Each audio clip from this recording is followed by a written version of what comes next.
Hello students, आइए आज से हम क्लास 12 यूपी बोर्ड की जो है प्रो जो है इसका तैयारी करते हैं परीक्षा के लिए। प्रतिदिन हम आपको एक एक्सप्लेनेशन बताएंगे और ख़ास बात यह कि पहले उसका अर्थ बताएंगे, किस शब्द का क्या सिनोनिम्स होता है ये भी बताएंगे, फिर एक्सप्लेन बताएंगे ताकि आपको समझ में पूरा आ जाए और 8 नंबर आपका पक्का हो जाए। तो इसलिए जो है ध्यान से देखिए और समय को नष्ट ना करते हुए चलिए वीडियो शुरू करते हैं। ठीक है, आगे बढ़ने से पहले अगर चैनल सब्सक्राइब नहीं किया तो सब्सक्राइब कर लीजिए ताकि रोज़ की वीडियो की नोटिफिकेशन आपको बिल्कुल समय से मिल जाए। तो आप लोग कॉपी पेन ले लीजिए और जो ना समझ में आए उसको लिखते रहिए। तो चलिए शुरू करते हैं। I/1 स्टेशन, ये यहाँ से लेके देयर डिजायर तक ये मोस्ट इंपॉर्टेंट एक्सप्लेनेशन होगा जो इस वर्ष बोर्ड परीक्षा में आ सकता है। तो इसका पहले अर्थ भी देख लीजिए फिर से, एक बार हम पढ़ा चुके हैं इसको, आप पूरा पार्ट पढ़ सकते हैं।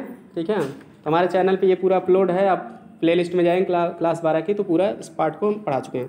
फिर भी लेकिन यहाँ हम केवल एक्सप्लेन जितना करना है उतना हम पढ़ाएंगे, उसका सिनोनिम्स भी बताएंगे, एक्सप्लेन भी बताएंगे, सब कुछ। तो चलिए देख लेते हैं। यहाँ से देखिए I/1 स्टेशन, पहले इसका अर्थ देख लीजिए तब उसके बाद तुरंत एक्सप्लेन बताएंगे ताकि आपको पूरा समझ में आ जाए। I/1 स्टेशन माने होता है एक स्टेशन पर माई routine of talking, ROUTINE, routine. किताब आप खोल लीजिए आप लोग। तो माई रूटीन ऑफ टॉकिंग, मेरी बातचीत का रूटीन माने होता है क्रम। ठीक है, क्रम का मतलब सिनोनिम्स होता है सीक्वेंस, SEQUENCE। ठीक है, सीक्वेंस माने क्रम होता है। टॉकिंग माने होता है कन्वर्सिंग, CONVERSING। कन्वर्सिंग माने भी होता है बातचीत करना। तो वैसे इसकी मैं वो भी वर्ड मीनिंग की भी वीडियो में अपलोड कर चुका हूँ, आप हमारे चैनल पे देख सकती हो, सिनोनिम्स सहित अपलोड किया हूँ। ठीक है, वहाँ से डायरेक्ट आप देख सकती हो, नहीं देख रहे हो तो डायरेक्ट यहीं से जितना एक्सप्लेन करना उतना हम बता भी दे रहे हैं, इस समय भी लिख सकते हो। तो लिख सकते हो आप लोग। चलिए देखते हैं। I/1 स्टेशन करें कि एक स्टेशन पर माई रूटीन ऑफ टॉकिंग, मेरे बातचीत का क्रम। रूटीन माने होता है क्रम, सीक्वेंस होता है, टॉकिंग माने होता है कन्वर्सिंग, बातचीत का क्रम। विद द पीपुल माने लोगों से, वाज इंटरप्टेड, इंटरप्टेड माने होता है बाधित होना, डिस्टर्ब्ड होना, टूट जाना। क्लियर? तो एक स्टेशन पर मेरा लोगों से बातचीत का क्रम टूट गया। आई सुन एज माने जैसे ही या ज्यों ही। आई एलाइटेड माने मैं उतरा, ज्यों ही मैं उतरा। एलाइटेड मतलब होता है गाट डाउन, गाट डाउन माने उतरना होता है। एक ग्रुप ऑफ, ठीक है, यंग चिल्ड्रन, वैसे ही छोटे बच्चों के एक समूह ने, गैदर्ड अराउंड मी, मेरे चारों ओर से, गैदर्ड माने इकट्ठा हो गया। जैसे मैं स्टेशन पर उतरा, लेखक क्या करता था, हर स्टेशन पर उतरा करता था, लोगों से बातचीत करता था यात्रा के दौरान। तो कह रहा है कि जैसे ही मैं एक स्टेशन पर उतरा वैसे ही छोटे बच्चों के एक समूह ने मुझे चारों ओर से क्या किया। गैदर्ड माने इकट्ठा होना, मेरे चारों ओर इकट्ठा हो गया, अराउंड माने चारों ओर, गैदर्ड मतलब कलेक्टेड, सराउंडेड चाहिए करना, सराउंडेड माने घेर लेना। तो वैसे ही छोटे बच्चों के समूह ने मुझे चारों ओर से क्या किया, घेर लिया।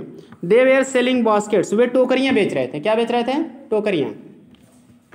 तो गैदर्ड मतलब होगा सराउंडेड, यहाँ होगा SURROUNDED, और अराउंड माने होगा ऑल साइड्स, चारों तरफ। दे वेयर सेलिंग बास्केट्स, वे टोकरियां बेच रहे थे। हैंड वोवेन माने होता है हैंडमेड, हाथ से बनी हुई, वे हाथ से बनी टोकरी बेच रहे थे। रीड बास्केट माने होता है नरकट की टोकरी बेच रहे थे। With simple designs, SIMPLE। ठीक है, तो सिंपल डिजाइंस एंड पैटर्न, जिसमें सिंपल माने साधारण, डिजाइंस माने होता है नमूने, पैटर्न डिजाइंस माने डिजाइंस में होता है आलेखन, चित्रकारी, और पैटर्न्स माने होता है नमूना। नमूना की अंग्रेजी होती है SPECIMEN। स्पेसिमेन माने होता है नमूना। ठीक है, जिसमें साधारण डिजाइन और नमूने थे। They held the baskets high, वे टोकरी को ऊंचाई पर क्या किए थे, हेल्ड माने उठाए थे। हेल्ड माने होता है पकड़ना, पकड़कर ऊंचाई पर उठाए थे। हेल्ड का मतलब होता है raised, RAISED। They held the baskets high माने दे रेज्ड द बास्केट हाई, वे टोकरी की ऊंचाई पर उठाए थे। शाउटिंग वर्ड्स, शाउटिंग माने चिल्ला रहे थे, वर्ड्स माने शब्द, शाउटिंग वर्ड्स माने Hindi words, shouting in Hindi words, shouting is crying, CRYING। वे हिंदी भाषा में क्या कर रहे थे, चिल्ला रहे थे। आई डिड नॉट नो, मैं नहीं समझ पाया। नो मीन्स जानना, लेकर कह रहे हैं कि मैं जान नहीं पाया। डिड नॉट नो माने कुड नॉट अंडरस्टैंड, मैं समझ नहीं सका या जान नहीं पाया। But BUT but. कन्वेइंग माने होता है सेइंग, किताब में दिया आपको पीछे अर्थ। कन्वेइंग मीन्स सेइंग, कहना, संदेश कहना, या प्रकट होना भी होता है। क्लियर? लेकिन प्रकट हो रही थी। या अनमिस्टेकेबली माने होता है बिना गलती के, मतलब क्लियरली, स्पष्ट रूप से, किताब में आपको मिल जाएगा सुना। तो अनमिस्टेकेबली माने करेक्टली और क्लियरली, लेकिन स्पष्ट रूप से प्रकट हो रही थी। देयर डिजायर मा, डिजायर मीन्स होता विश, इच्छा, लेकिन स्पष्ट रूप से उनकी इच्छाएं क्या हो रही थी, प्रकट हो रही थी, यानी उनकी इच्छा का संदेश मुझे मिल रहा था। क्लियर, कन्वे मीन्स संदेश देना है कहना। तो मतलब जो उठा के लेखक बात तो नहीं समझ पाया, हिंदी भाषा में बोल रहे थे, लेकिन इतना तो लेखक जान रहा है कि वो क्या कहना चाहते हैं। उठा के जब वो मतलब कह रहे थे टोकरी ले लो, टोकरी ले लो, तो हिंदी नहीं समझ पा रहा था, लेकिन लेखक जान गया कि हाँ ये लोग टोकरी बेचना चाहते, यही कहना चाहते हैं टोकरी ले लो। तो इस तरह से ये इसका हिंदी अर्थ है। अब जो है आइए इसका हम क्या करेंगे, एक्सप्लेनेशन देख लेते हैं। पहले सबसे पहले रेफरेंस देखते हैं। ये एट वन स्टेशन से लेके देयर डिजायर यहाँ तक का जो आपका है, तो इसका अर्थ हो गया। अब रेफरेंस देखिए, रेफरेंस कैसे लिखा जाता है और उसमें क्या क्या करना है। तो आप देखिए शुरुआत में लिख लेंगे these lines have been taken, ये लाइनें ली गई हैं। एक ये तरीका है रेफरेंस लिखने का। और दूसरा तरीका आप ऐसे भी लिख सकते हैं दिस पैसेज, दीज लाइन्स ना लिखना चाहो तो आप लिख दोगे दिस पैसेज। अगर दिस पैसेज लिखोगे तब आपको हैव नहीं करना पड़ेगा, क्या करना पड़ेगा, हैज, क्योंकि पैसेज एक ही होता है, उसमें लाइनें ज़्यादा होती हैं, इसलिए हैज लगेगा। और लाइन्स का मतलब पैसेज की पूरा कई लाइन्स हैं, एक से ज़्यादा ही लाइन रहेगी, इसलिए हैव लिखना पड़ेगा। क्लियर। तो आप दोनों तरीके से लिख, this passage has been taken या these lines have been taken, दोनों सही हैं। उसके बाद आपको लिखना फ्रॉम द लेसन पार्ट से, कि अंग्रेजी आप उसके बाद लेसन का नाम लिख दो, a girl with A basket. फिर लिखना रिटन बाय करके विलियम सी डगलस, लेखक का जो भी नाम है उतना लिख दो, आपका रेफरेंस तैयार हो गया। हाँ, थोड़ा और इफेक्टिव बनाना चाहते हो तो आप लिख दो कामा करके लगा, बता दो लेखक की थोड़ा पोजीशन बता दो, ए जज of the supreme court of America, America के सुप्रीम कोर्ट के एक न्यायाधीश। क्लियर। ये कौन थे, विलियम सी डगलस अमेरिका के सुप्रीम कोर्ट के न्यायाधीश थे, मतलब लेखक तो हैं ही, न्यायाधीश भी हैं। तो पूरे का अर्थ हो जाएगा ये लाइनें अमेरिका के सुप्रीम कोर्ट के न्यायाधीश विलियम सी डगलस द्वारा लिखित a girl with A basket part से ली गई है। अब समझ गया ना। तो चलिए इसका कॉन्टेक्स्ट लिख दीजिए। अगर ए जज of the supreme court of America आपको याद है तो ठीक है, नहीं तो डगलस करके ही आप फुल स्टॉप लगा सकते हो। तो इफेक्टिव बनाने के लिए इस तरह से आप लिखेंगे। चलिए देखिए आगे कॉन्टेक्स्ट होगा आपका, द राइटर वाज, लेखक था, ट्रेवलिंग माने यात्रा कर रहा, फ्रॉम न्यू दिल्ली नई दिल्ली से टू रानीखेत, रानीखेत एक में ही रहेगा। तो लेखक जो है नई दिल्ली से रानीखेत तक की क्या कर रहा था, यात्रा कर रहा था। बाय ट्रेन माने ट्रेन से, लेखक ट्रेन से नई दिल्ली से रानीखेत तक की यात्रा कर रहा था। Here he describes the scene, यहाँ पर वह दृश्य का वर्णन करता है, of a railway station, railway station के, यहाँ पर वह रेलवे स्टेशन के एक ऐसे दृश्य का वर्णन करता है। क्लियर। तो ए रेलवे स्टेशन माने एक रेलवे स्टेशन के, सीन माने दृश्य, वह यहाँ पर वह, हियर मीन्स यहाँ पर होगा, HERE रहेगा। तो यहाँ पर वह एक रेलवे स्टेशन के ऐसे दृश्य का वर्णन करता है, वेयर द ट्रेन स्टॉप, जहाँ पर ट्रेन क्या की थी, स्टॉप माने रुकी थी। यहाँ पर वह एक रेलवे स्टेशन जहाँ पर ट्रेन रुकी थी वहीं के दृश्य का वर्णन करता है। ये आपका कॉन्टेक्स्ट हो गया। कॉन्टेक्स्ट में किया क्या जाता है, देखिए कॉन्टेक्स्ट लिखने की ये तरीका कि जो लेखक वर्णन कर, दो तरीके से कॉन्टेक्स्ट लिखा जाता है। पहला तरीका ये है कि जैसे जो पाठ आप पढ़, मतलब जो लाइनें पढ़ लो, तो लाइन में लेखक क्या कहना चाहता है तो उसी को आप थोड़े में बता दो तो आपका कॉन्टेक्स्ट हो जाएगा, यानी पॉइंट क्लियर कर दो क्या कहना चाहता है, उसके बाद उसको डिटेल में लिखो। एक ये तरीका है। और दूसरा तरीका ये होता है कि जैसे आप जो लाइनें आई हैं उसके पहले की जो लाइनें आपको याद हैं उसी वही बना के आप लिख दो कि हाँ ये लेखक ये बात कहा था, उसके बाद ये बातें आई हैं। क्लियर। तो पॉइंट क्लियर करना है, मतलब इससे क्या होता है कि वहीं से बना के लिखोगे तो कॉन्टेक्स्ट माना जाता है कि हाँ इसके बारे में लेकर बताया, आप क्या बताया एक्सप्लेन में करोगे। या दूसरा तरीका क्या, पिछली लाइनें आप लिखते हो तो उससे ये माना जाता है कि आपको टेक्स्ट बुक की अच्छी जानकारी है, टेक्स्ट बुक अच्छे से पढ़ी, आपको पता है कि लेखक कौन सी बात कहा था जिसके बाद ये बातें आई हैं जिसको आप एक्सप्लेन करें। क्लियर। तो दो तरीके से लिखा जाता है, चाहे जैसे आप लिखो। तो फिलहाल इसकी हिंदी फिर से एक बार बता दे रहे हो, कैसे ये लाइनें इस पर फिट बैठ रहे हैं उसको भी जान लीजिए ताकि आप कॉन्टेक्स्ट ना भूलें। तो इस तरह से जो भी कॉन्टेक्स्ट बताएंगे उसका इस तरह से हम पॉइंट भी क्लियर कर देंगे। The writer was travelling from New Delhi to Ranikhet by train, लेखक नई दिल्ली से रानीखेत तक ट्रेन से जा रहा था। Here he describes the scene of a railway station where the train stopped, यहाँ पर वह एक रेलवे स्टेशन जहाँ पर ट्रेन रुकी थी उसी के दृश्य का क्या करता है, वो वर्णन करता है। अब देखिए पॉइंट क्लियर हो गया ना कि ट्रेन से यात्रा कर रहा था नई दिल्ली से रानीखेत। क्लियर। और उसके बाद पॉइंट पिछला हो गया पॉइंट।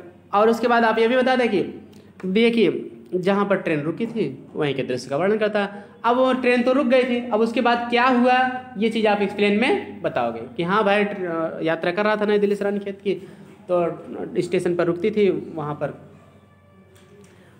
जो दृश्य था वो आप एक्सप्लेन में बता दो। क्लियर? क्योंकि हर चीज़ तो कॉन्टेक्स्ट बताना नहीं है, पॉइंट क्लियर कर देना है उसके बाद, ताकि जो लाइनें आई हैं एकदम क्लियर हो जाए कि हाँ ये लाइनें इसलिए आई हैं। अब समझ गए ना? तो आराम से याद हो जाएगा ना? तो याद करने में कोई दिक्कत नहीं होगी, कुछ नहीं, आराम से आप इसको 1-2 बार पढ़ लोगे तो बिना देखे याद हो जाएगा। कि या कैसे याद हो जाएगा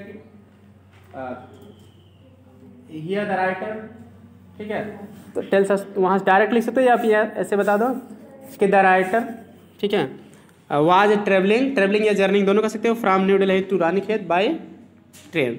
here he describes the scene of a railway station where the train stop. चलिए अब इसका एक्सप्लेनेशन देखते हैं। तो हाँ, एक्सप्लेनेशन में आपको करना क्या है, शुरुआत में इतना तो आप याद कर लीजिए। द राइटर सेज दैट, लेखक कहता है कि, जैसे हिंदी में लिखते हो लेखक कहता है कि ना, इस तरह से अंग्रेजी में लिख दो द राइटर सेज दैट। अब ये ध्यान देना, एक्सप्लेनेशन में गलती हम बोर्ड परीक्षा में जब कॉपी जांचने जाते हैं तो ये गलती ज़्यादा मिलती है, या टेस्ट में लिखते हैं स्टूडेंट्स, एक्सप्लेनेशन लिखना चाहिए, एक्सप्लेन नहीं लिखना चाहिए। बोर्ड परीक्षा में बहुत बच्चे एक्सप्लेन लिख देते हैं, वो गलत है। एक्सप्लेन माने व्याख्या करना, यानी व्याख्या करो, आप आदेश थोड़ी दे रहे हो एग्जामिनर को। एक्सप्लेनेशन वर्ब नहीं लिखना, एक्सप्लेन वर्ब है, नाउन लिखना है। क्लियर? तो पेपर में रहेगा explain with reference to context ना, तो उसी में से एक्सप्लेन देख के लिख देते हैं, ऐसा नहीं लिखना है। तो पेपर से नकल नहीं करना है आपको, एक्सप्लेनेशन पूरा हेडिंग आपको डालना है, ठीक, तब आपको पूरा नंबर मिलेगा। तो द राइटर सेज दैट, लेखक कहता है कि, इतना लिख दो। अब देखिए इसमें करना क्या होता है कि एक्सप्लेन में इनडायरेक्ट क्या ध्यान देना आपको, इनडायरेक्ट स्पीच का प्रयोग करिए, सिनोनिम्स का प्रयोग करिए। क्लियर? और अपने हिसाब से ज़्यादा से ज़्यादा वाक्य बनाइए, वही एक्सप्लेनेशन आपका क्या हो जाएगा, हिट हो जाएगा। बाय चांस किसी का सिनोनिम्स नहीं आ रहा तो आप उसको वैसे भी लिख सकते हो। क्लियर? तो सिनोनिम्स आप यहाँ से किताब में दिया है, सिनोनिम्स वहाँ से तैयार कर लो। बाकी आप सिनोनिम्स आपके ग्रामर पोर्शन में दिया है, 3 नंबर का आता भी है, तो वहाँ से तैयार कर लो। बाकी तो हमारे यूट्यूब चैनल से भी आप सिनोनिम्स देख सकते हो, कहीं से भी तैयार कर सकते हो। तो चलिए हम लाइन टू लाइन हर लाइन का पढ़ के उसका क्या एक्सप्लेन होगा बता रहे हैं, ताकि आपको समझने में कोई दिक्कत ना हो, आप उसी तरह से लिखने का प्रयास करिए। ठीक है? अब एक्सप्लेनेशन, अब यहाँ देखिए द राइटर सेज दैट आप शुरुआत में लिख लेंगे, लेखक कहता है कि, उसके बाद हर लाइन का एक्सप्लेन देखिए कैसे क्या क्या कहाँ से क्या बदल सकते हो।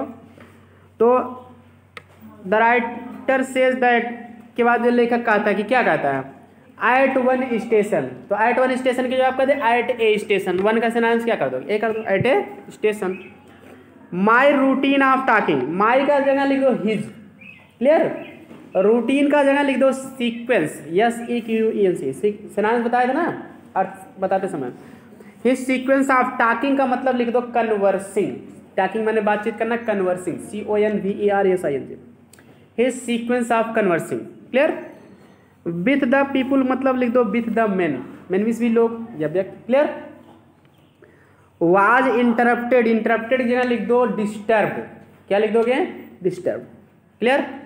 तो हो जाएगा the writer say that at a station his routine, routine के मतलब सीक्वेंस होगा, routine of conversing with the people का मतलब with the main, was interrupted मतलब डिस्टर्ब। समझ में आया? तो आप देखिए इस तो सिंपल तरीका है, सबसे सरल तरीका है, इस तरह से लिखोगे आपको कोई गलत काटने वाला नहीं है, नंबर पूरा मिलेगा आपको। अगर नहीं तो आप और ज़्यादा चेंजिंग करना चाहते हो, और भी ज़्यादा चेंजिंग कर सकते हो अपने हिसाब से, आप वाक्य बनाने के लिए फ्री हो के, मतलब ऐसे कैसे the writer says that he was travelling by train, he used to stop IT bridge station पर, प्रत्येक स्टेशन पर रुका करता था, and talk to the people, और लोगों से बातचीत किया करता था। उसके बाद आप लिखोगे at a station, but at a station he could not do so, लेकिन एक स्टेशन पर वो ऐसा नहीं कर सका। क्लियर? ये सब बातें भी अपने हिसाब से आपके सोच के ऊपर है, इतना सोच सकते हो तो इस तरह से भी बना के लिख सकते हो और भी वाक्य, ठीक ना? नहीं तो सबसे सिंपल तरीका यही है। ठीक? As soon as, clear? As soon as माने ज्यों ही, तो एज सुन एज के लिए आप एक शब्द बता रहे हैं, नो सूनर डिड, कंजक्शन है, नो सूनर माने भी होता है ज्यों ही। क्लियर? तो एज सुन एज की जगह नो सूनर, लेकिन तब डिड लगेगा क्योंकि पास्ट इंडेफिनिट टेंस में है, तो उसी हिसाब से उसमें डू नो सूनर के तुरंत बाद सहायक क्रिया लगती है। Clear? No sooner did, as soon as की जगह। आई का, अब देखिए एज सुन एज आई है ना, आई तो लेखक रुका है, मैं रुका हूँ, अब थोड़ी कहोगी मैं रुकी हूँ, आप कहोगी कि वह, लेखक के लिए लगेगा आई का क्या कर दोगे, ही। नो सूनर डिड ही एलाइटेड का जगह लिखोगे आप गाट डाउन, एलाइट माने उतरना तो गाट डाउन माने भी उतरना, clear. No sooner did he got down, comma की जगह आप लिखोगे दैन, क्योंकि नो सूनर के साथ त्यों ही के लिए दैन लगता है, एज सुन एज के साथ जो है त्यों ही के लिए कामा लगता है। अब समझिए ना, दोनों का अर्थ होता है ज्यों ही त्यों। No sooner did he got down, got down got down from the train, train से उतरा, क्लियर। ऐसे भी बढ़ा सकते हो, नहीं तो इतना ही कर दो, गाट डाउन कर दो। कामा मतलब दैन कर दो। एक ग्रुप ऑफ यंग चिल्ड्रेन, एक ग्रुप ऑफ यंग चिल्ड्रेन मतलब एक ग्रुप ऑफ स्मॉल चिल्ड्रेन कर दो, क्लियर। यंग का मतलब क्या, छोटे बच्चे, यहाँ जवान से नहीं है, छोटे बच्चे। एक ग्रुप ऑफ स्मॉल चिल्ड्रेन, ठीक है। तो गैदर्ड अराउंड मी, गैदर्ड मतलब कि तो सराउंडेड कर दो, गैदर्ड माने इकट्ठा होना, इनकी चारों ओर से घेर लेना, उसको सराउंडेड कहते हैं। या कलेक्टेड भी कर सकते हैं, लेकिन कलेक्टेड का प्रयोग यहाँ अच्छा नहीं माना जाएगा। वस्तु के लिए इकट्ठा करने के लिए कलेक्ट लगता है, व्यक्ति के इकट्ठा होने के लिए गैदर लगता है। गैदर का सिनोनिम्स सराउंड भी आप यूज कर सकते हो, तो स्पेशल वर्ड। तो एज सून एज की जगह no sooner did, I alighted मतलब ही गॉट डाउन, कामा की जगह देन होगा। A group of small children surrounded him, gathered around का मतलब होगा सराउंडेड, सराउंडेड माने चारों ओर से घेर लेना। हिम मी माने हो जाएगा हिम, क्योंकि मुझे नहीं लेखक को घेरे हैं तो उसका प्रोनाउन मी का क्या हो जाएगा, हिम। क्योंकि इनडायरेक्ट का पालन करना, तो इनडायरेक्ट में प्रोनाउन क्या हो जाता है, फर्स्ट पर्सन को थर्ड पर्सन में हम चेंज कर देते हैं, क्लियर। इस तरह से इनडायरेक्ट में आपको ऑलवेज थर्ड पर्सन का यूज करना है, ठीक। अब यहाँ तक एक्सप्लेन समझ में आ गया, चलिए आगे बढ़ते हैं। They were selling baskets, they were selling baskets मतलब देख मतलब those children, clear. Those children वे बच्चे, देखा सुना दोज का, तो वे देख मतलब दोज के साथ नाउन हमेशा लिखा जाता है, इसलिए चिल्ड्रेन भी लगा दो। दो children were selling baskets, clear. Selling baskets का दो, या दो children want to sell their baskets, ऐसे भी कर सकते हो, बच्चे अपनी टोकरी बेचना चाहते थे, क्लियर। या दो children had come to sell their baskets, टोकरी बेचने के लिए आए थे। इस तरह से किसी भी तरीके से आप अपने हिसाब से बता सकती हो, सेम टू सेम नहीं लिखना है, क्लियर। तो हैंड वोवेन, हैंड वोवेन का मतलब होता है हैंडमेड, क्लियर। अब यहाँ देखिए नए नए सेंटेंस बनाओ, आपका एक्सप्लेन हिट जाएगा। बास्केट बाद फुल स्टॉप कर दो। हैंड वोवेन मतलब क्या, ठीक है। दे वेयर मेड ऑफ हैंड, वे हाथ से बनी हुई थी, या दे वेयर हैंडमेड, क्लियर। ऐसे भी कर सकते हो, clear. They were made of, देख मतलब टोकरियाँ, या दो baskets were made of hand, हाथ से बनी हुई थी, या दो बास्केट्स वर हैंडमेड। नया सेंटेंस बन गया कि नहीं बन गया। ना बना पाओ तो डायरेक्ट आप हैंडमेड से ही काम चला लो, आपके ऊपर है, परीक्षा में अगर ना बना पाओ, ठीक ना। तो बास्केट्स बाद काम करके आप हैंडमेड भी कर सकते, clear. Reed baskets with simple designs, clear. Reed baskets मतलब क्या, they were made of reeds, clear. वे नरकट से बनी हुई थी, clear. With simple designs and patterns, ठीक है। सिंपल डिजाइंस एंड पैटर्न्स मतलब क्या, आप कह दो कि दे हैड ऑर्डिनरी, सिंपल भी साधारण, ऑर्डिनरी माने साधारण, ORDINARY। तो आप लिखते चलिए जो डिफिकल्ट वर्ड आप लोग, ordinary designs and patterns, patterns का नाम से आप लिखो स्पेसिमेन, SPECIMEN, स्पेसिमेन माने भी नमूना होता है, क्लियर। तो या आप पैटर्न्स भी लिख सकते हो, मॉडल्स भी। डिजाइंस एंड पैटर्न्स, पैटर्न्स में स्पेसिमेन, SPECIMEN, नमूने। स्पेसिमेन माने नमूना होता है, बहुवचन मेन हो जाएगा। तो इस तरह से दे हेल्ड द बास्केट्स हाई, इसका एक्सप्लेन क्या होगा।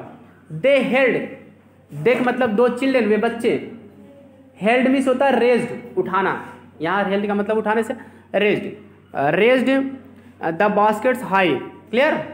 वे बच्चे टोकरियों को क्या कहते हैं, हाई, ऊंचाई पर उठाए थे। ऑन देयर हैंड भी अपने हाथों पर, या इन देयर हैंड्स, क्लियर। दो children raised the baskets high in their hands, अपने हाथों में लेकर टोकरियों को क्या किए थे, इन देयर हैंड्स का दो, या टेकिंग इन देयर हैंड्स। इस तरह से कुछ भी आप कर सकती हो, बढ़ा सकती हो, बढ़ाना चाहो तो, नहीं तो आप हाई तक ही लिख दो। साउटिंग वर्ड्स, साउटिंग वर्ड्स मतलब कि साउटिंग वर्ड्स माने क्या होगा, नया सेंटेंस बनाओ, ठीक है। जितने सब बातें हैं उतना सेंटेंस बनाओ, वही एक्सप्लेनेशन आपका हिट जाएगा, क्लियर। अगर सेंटेंस बनाने की कला आपके अंदर आ गई, अपने थॉट्स को व्यक्त करने की, तो आपका एक्सप्लेन बहुत ज़्यादा अच्छा जाएगा। साउटिंग वर्ड्स माने क्या, वो शब्द को चिल्ला रहे थे, मतलब क्या, अपनी भाषा में, हिंदी भाषा में वो चिल्ला रहे थे, अब हिंदुस्तानी है तो मतलब इसके ऊपर सेंटेंस बनाओ, they were crying, shouting means चिल्लाना, crying in Hindi words, clear. वे हिंदी भाषा में क्या कर रहे थे, चिल्ला रहे थे। आई डिड नॉट नो, अब फिर नया सेंटेंस बनाओ। आई डिड नॉट नो मतलब क्या, लेखक कह रहे मैं नहीं जान पाया, तो आप कह दो कि ही could not understand their language. Clear, लेखक उनकी भाषा को समझ नहीं पाया, तो ही कुड नॉट, नो की जगह अंडरस्टैंड कर दो, मैं जान नहीं पाया मतलब समझ नहीं पाया। क्लियर, ही कुड नॉट, आप इनडायरेक्ट बनाओ कि ही could not understand their language, वह उनकी भाषा को समझ नहीं पाया, नहीं लेखक नहीं समझ पाया। क्लियर, आप थोड़ा और क्लियर कर दो, because he could not know Hindi, क्योंकि वह हिंदी नहीं जानता था। लेखक हिंदी तो जानता नहीं था, इसीलिए नहीं समझ पाया, क्योंकि हिंदी में बोल रहे थे, वो अमेरिकन था तो इंग्लिश केवल जानता था। तो आई डिड नॉट नो मतलब ही could not understand their language because he did not know Hindi. ठीक है ना। उसके बाद जो है बट, नो के बाद है but conveying unmistakably their Dzire, लेकिन स्पष्ट रूप से उनकी इच्छा प्रकट हो रही थी। कन्वे माने संदेश देना या कहना। क्लियर, इच्छा का प्रकट होना, संदेश देना, कन्वे कहना, संदेश देना। तो but conveying unmistakably their desire, ठीक है। तो but he could understand their feeling, ऐसे कर दो, but he could understand their feeling, लेकिन वह उनकी भावनाओं को समझ सकता था। मतलब उनकी इच्छा प्रकट हो रही थी, लेखक के अनुसार से उनकी इच्छा तो प्रकट हो जाए, इच्छा का संदेश मुझसे कहा जा रहा था, कन्वे में संदेश कहना, तो मतलब उनके क्रियाकलाप से उनकी इच्छा का संदेश मुझसे कहा जाता है। कहने मतलब ही कुड अंडरस्टैंड देयर फीलिंग्स, लेकिन वो उनकी भावनाओं को समझ सकता था कि ये क्या कहना चाह रहे हैं। But he could understand their feelings. अब थोड़ा और क्लियर करना चाहो तो और भी इसके सेंटेंस बना सकते हो। ठीक है, on the basis of their activities, ऐसे कर दो, उनके एक्टिविटीज़ मतलब क्रियाकलाप, ठीक है, लेकिन वह उनके क्रियाकलाप के आधार पर उनकी भावनाओं को क्या कर रहा था, समझ सकता था। That they want to sell their baskets, कि वे अपनी टोकरियाँ क्या करना चाहते हैं, बेचना चाहते हैं। क्लियर, बस इतना आप लिख दो, एक्सप्लेनेशन आपका इनफ है और आपको पूरा का पूरा नंबर मिल जाएगा। तो अब इसके बाद जो है हम नेक्स्ट वीडियो में जो है अगला एक्सप्लेनेशन आपको मिलेगा। डेली आपको मीनिंग के साथ, हिंदी अर्थ के साथ, रेफरेंस, कॉन्टेक्स्ट, एक्सप्लेनेशन करेंगे। ऐसे ही आपको पूरा समझ में आ जाएगा, केवल आप सुन लेंगे, एक बार ना समझ में आए दोबारा आप इसको सुन लेंगे तो पूरा समझ में आ जाएगा। तो वीडियो पसंद आए तो लाइक, सब्सक्राइब और शेयर करिए, ताकि सभी विद्यार्थियों की मदद हो सके, ज़्यादा से ज़्यादा लोग इसको पढ़ सकें। क्योंकि सभी की समस्या ज़्यादा एक्सप्लेन में ही आती है, पोएट्री प्रोज की, तो ये सारी समस्या हम एक्सप्लेन पर की हम समाप्त कर देंगे, क्योंकि आप लोगों को समझ में अच्छा से आ जाएगा, पूरी तैयारी हो जाएगी। इसके बाद क्वेश्चन आंसर अपलोड करेंगे, उसका भी बताएंगे, ताकि आपका एक भी नंबर ना कटे। Thanks for watching this video, मिलते हैं नेक्स्ट वीडियो में।